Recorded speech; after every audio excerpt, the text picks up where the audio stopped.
And welcome to another edition of South Texas Now. I have the pleasure of bringing on somebody who is going to educate you about the Port of Corpus Christi.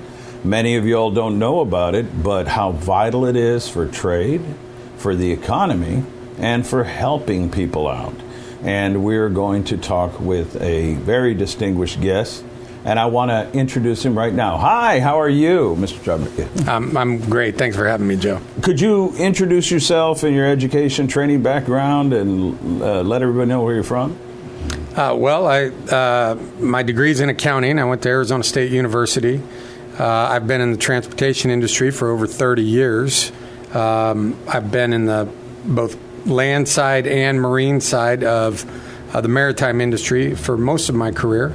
It's a wonderful industry that even at my advanced age, I'm on the other side of 50, I still am excited about what I do and the people I work with and the industry and everything that it touches in our community, in our state, and certainly in our nation.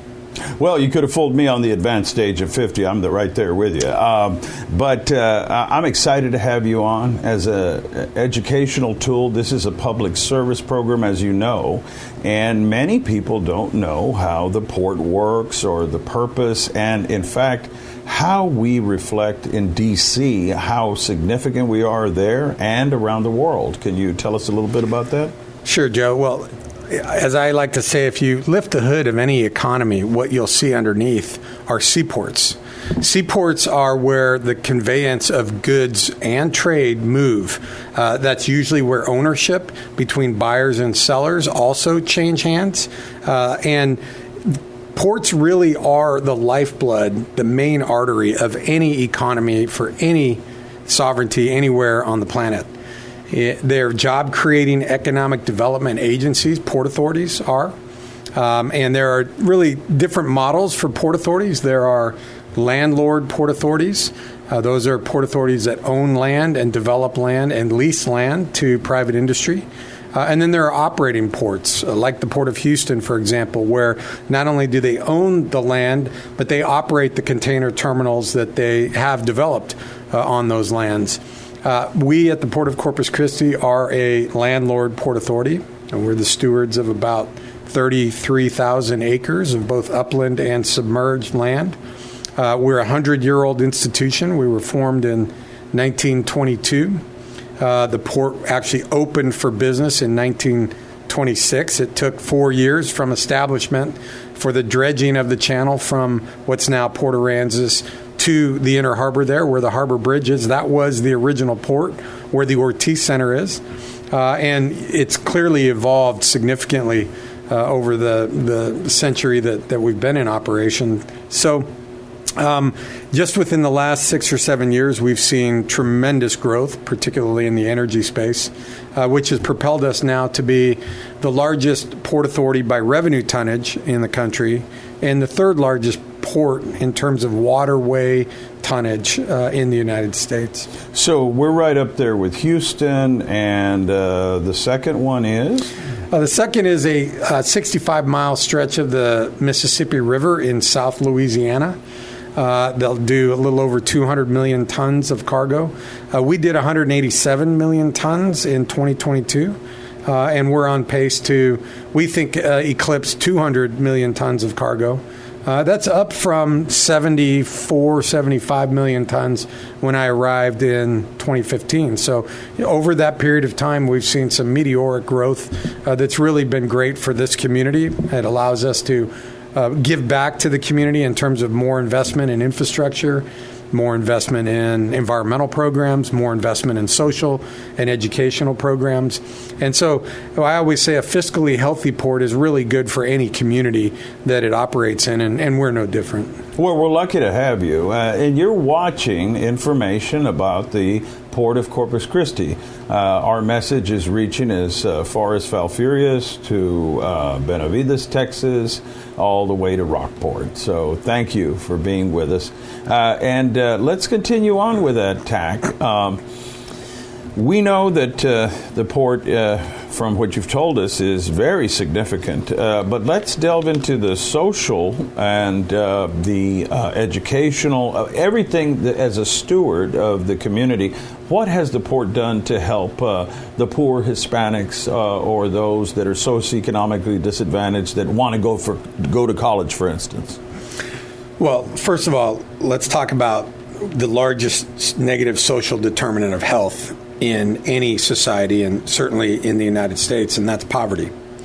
We have to be able to create not only educational opportunities, but we have to create jobs. We have to create careers. And so while we certainly are great partners with Del Mar College, with Texas A&M Corpus Christi, with Texas A&M Kingsville, and with some other educational institutions, we've got to make sure that these fine folks, when they graduate, whether it's with a degree, an advanced degree, or whether it's from a trade that they've been trained in, they've got to have jobs. And that's really what the Port of Corpus Christi is heads down focused on, and that is attracting more business, more investment, job-creating investment, not only by American companies, but we deal with a fair amount of foreign companies as well that are bringing their dollars to the U.S. and here to South Texas, investing in infrastructure and in their plants to make goods that make our society better, and creating jobs, good-paying jobs that folks that in town that want to stay in town, that don't want to leave. Maybe they were raised here and they want to raise their families here, but they've got to have a living wage. That's really what we're focused on, Joe, is creating those job opportunities for all walks of life, whether it's a Hispanic community, the African American community, men, women. Talent knows no. Talent is colorblind, gender blind, race, creed blind.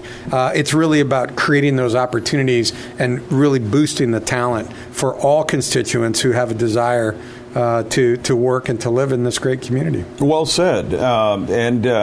How is the connection like for the Craft Center or any others? I know that the Craft Center is a great resource to provide vocational training as well as very skilled training to our youth and to those that seek a second career or a second chance.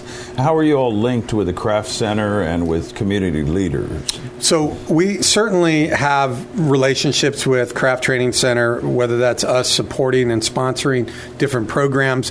But I think it's more important to get the message out there, particularly to the kids from K through 12.